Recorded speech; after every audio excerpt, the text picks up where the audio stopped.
Assalamualaikum warahmatullahi wabarakatuh. Alhamdulillahirabbil alamin. Wa bihi nasta'in ala umuri dunya waddin wa ala alihi washabihi ajmain. Rabbi shrah li sadri wa yassir li amri wa hlul 'uqdatam min lisani yafqahu qawli. Amma ba'du. Yang saya hormati dosen mata kuliah mikrobiologi dan virologi Ibu Nurul Widya MSI.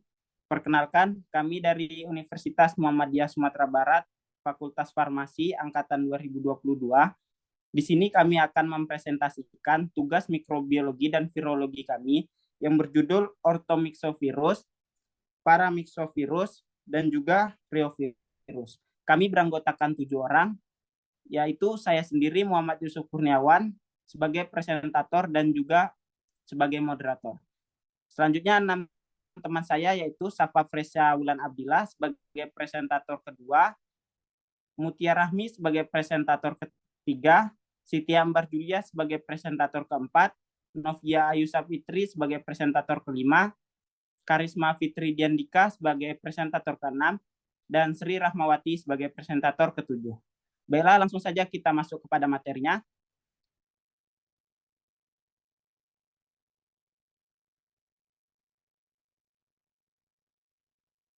Materi pertama yaitu tentang orthomyxovirus. Orthomyxovirus ini biasa dikenal dengan virus influenza, merupakan genus yang terdiri dari tiga jenis spesies, yaitu A, B, dan C. Virus ini menyebabkan influenza, penyakit pernafasan akut, dan gejala sistemik yang menonjol.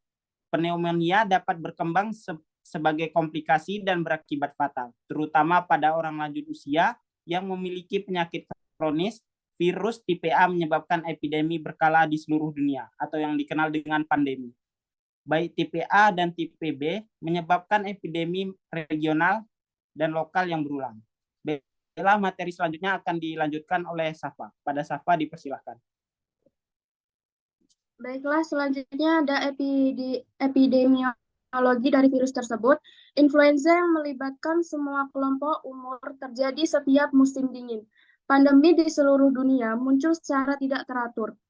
Perubahan antigen permukaan hemaglutinin dan neuramidisin bertanggung jawab atas munculnya strain antigen baru yang menghindari kekebalan tubuh dan menyebabkan infeksi ulang. Selanjutnya ada gejala klinis dari virus tersebut. Yang pertama itu ada influenza pada orang dewasa yang menyebabkan demam, malaise, mialgia, sakit tenggorokan, dan batuk non-produktif. Yang kedua itu ada influenza pada anak-anak.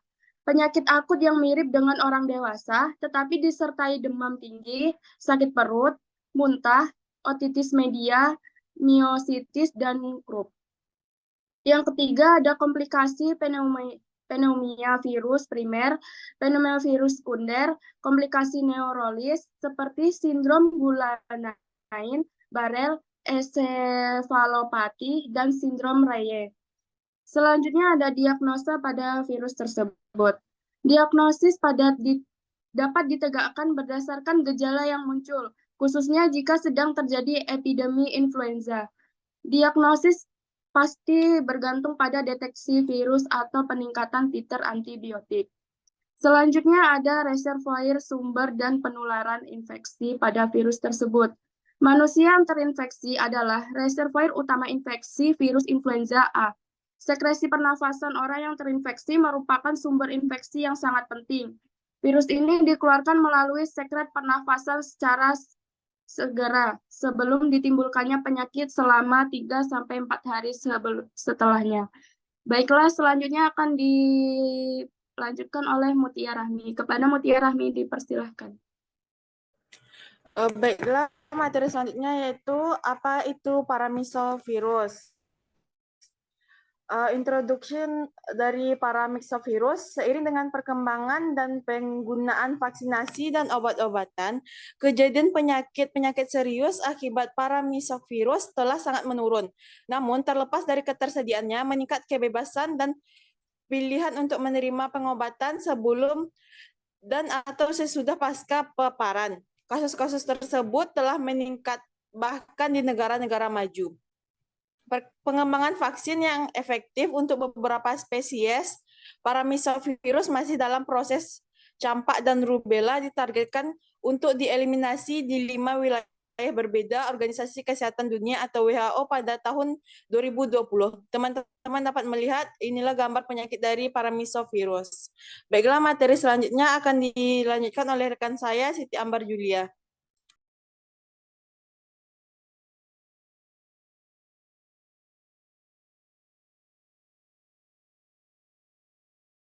Baiklah, selanjutnya yaitu epidemiologinya.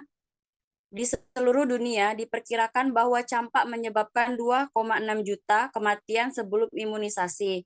Jumlah kasus di Amerika Serikat terbatas karena program vaksinasi, namun terdapat puncak kasus dalam beberapa tahun terakhir dengan keraguan terhadap imunisasi di antara populasi orang tua tertentu.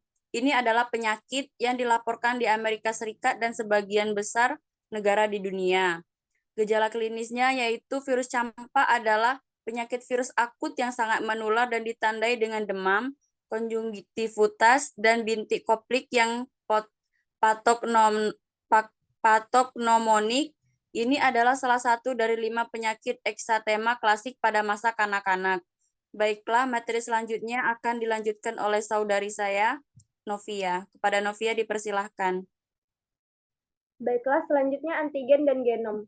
Virus campak hanya mempunyai satu serotipe dan hanya mengidentifikasi manusia, bukan mamalia lain. Virus ini secara antigen seragam, ia berbagi antigen dengan virus distemper anjing.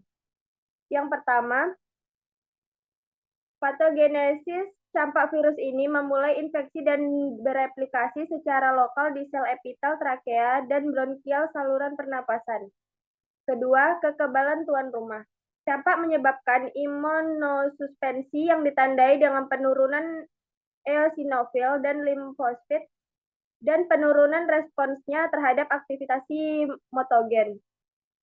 Reservoir, sumber, dan penularan infeksi campak hanya merupakan penyakit manusia. Tetesan air liur yang terinfeksi merupakan sumber utama infeksi.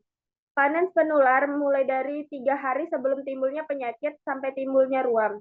Infeksi ini ditularkan dari orang ke orang melalui penghirupan aerosol dalam jumlah yang besar yang dihasilkan saat batuk dan bersin. Baiklah, selanjutnya akan dilanjutkan oleh rekan saya. Baik, selanjutnya kita masuk pada virus reovirus. Sebelumnya, apakah teman-teman tahu apa itu reovirus? Introducing reovirus. Reovirus adalah agen yang ada di mana-mana. Strain yang secara serologis identik dengan serotipe reovirus manusia telah ditemukan dari berbagai jenis hewan, termasuk tikus, simpanse, anjing, kucing, sapi, domba, babi, kuda, dan monyet. Reovirus unggas juga telah diisolasi, namun dengan satu kemungkinan pengecualian, serotipe ini berbeda secara antigen dari ketiga serotipe reovirus yang dijelaskan sebelumnya. Selain itu, reovirus yang memiliki karakteristik tertentu dari reovirus mamalia dan unggas telah ditemukan dari kelelawar. Teman-teman dapat melihat contoh reovirus pada gambar di atas. Selanjutnya, materi selanjutnya akan disampaikan oleh rekan saya. Baiklah, saya akan melanjutkan materi dari rekan saya yang sebelumnya, epidemiologi. Epidemiologi penyakit ini ditemukan di California, Colorado, Idaho, Montana, Nevada, Oregon, Utah, Washington, Wyoming, British Columbia, dan Alberta. 200 hingga 400 kasus dilaporkan setiap tahun. Para pekemah, pejalan kaki, dan petugas kehutanan biasanya tertular. Infeksi terjadi terutama pada bulan April, Mei, dan Juni. Ketika jumlah kutu dewasa melimpah, virus ini melewati musim dingin di kutu nimfa, yang memakan dan menginfeksi hewan pengerat kecil di musim semi. Hewan pengerat tersebut menjadi viremik dan kemudian menginfeksi larva kutu. Larva bermetamorfosis selama musim panas. Mereka melewati musim dingin sebagai nimfa yang terinfeksi dan tidak menularkan virus ke manusia sampai mencapai tahap dewasa yang mungkin 1 atau 2 tahun setelah infeksi. Fokus kutu yang terinfeksi terjadi terutama di zona ekologi yang menguntungkan bagi populasi besar tupai tanah dan hewan pengerat kecil lainnya. Gejala klinis yang paling sering adalah virus demam kutu Colorado. Virus demam kutu Colorado menyebabkan demam difasik pada sekitar setengah orang yang terinfeksi. Tingkat kematian kasus diperkirakan 0,2%. Kebanyakan pasien pulih dalam waktu 2 minggu, namun kadang-kadang pemulihannya memakan waktu lama.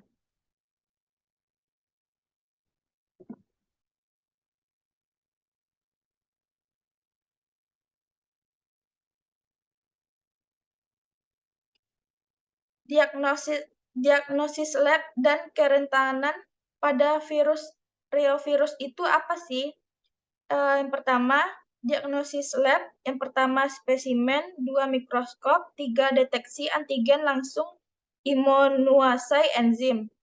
Kerentanan reovirus, orbivirus, dan coltivirus terdiri dari setidaknya 109 serotype virus yang ditularkan melalui arthropoda. Mereka membentuk 13 serogrup dan setidaknya 6 virus yang tidak dikelompokkan.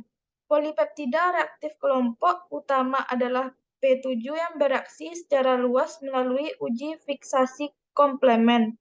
Polipeptida spesifik tipe umum adalah P2 komponen permukaan yang terutama bertanggung jawab atas reaksi netralisasi. Baiklah, itu dulu dari saya kembalikan kepada moderator.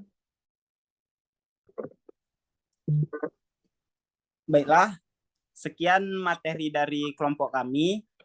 Semoga materinya bermanfaat untuk kita semua dan kita semua terhindar dari virus tersebut dengan menjaga kebersihan dan juga pola hidup sehat. Bagi teman-teman, apabila ada yang ingin memberi saran dan juga ada yang ingin ditanyakan, boleh langsung catat saja di kolom komentar. Saya perwakilan dari kelompok 4 dan yang bertugas sebagai moderator. Mohon maaf bila ada kesalahan dan kekurangan. Akhirul kalam, wabillahi taufiq wal hidayah. Wassalamualaikum warahmatullahi wabarakatuh.